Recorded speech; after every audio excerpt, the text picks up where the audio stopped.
wind, I think it was about 40-50 knots now, so it's 70 kilometers per hour wind. It's really windy, maybe gusting more to 80 kilometers per hour. It's really windy, maybe in the 50 to 70 kilometers per hour. So it's funny because I was landing almost not moving forward, but it was way easier because I have the receiver with stabilization, and I tuned my radio stabilization to maximum, so it was really stable for landing. So the plane did itself. I didn't need to do anything. It just landed. It was funny.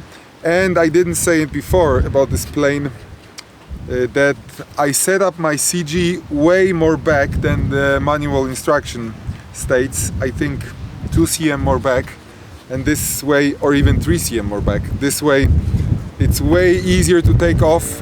You can take off with way less power and way less speed, and in flight is still very stable. You could see it was flying fast, like with wind maybe about 280 or 300 km per hour, because downwind of course with the wind, so still it's very stable.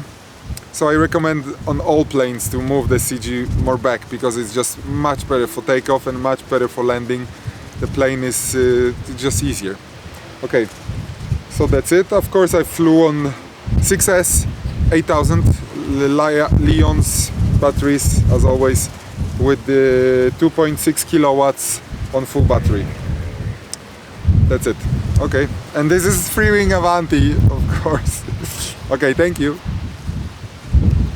40 knots, so it's like 70-80 kilometers per hour wind.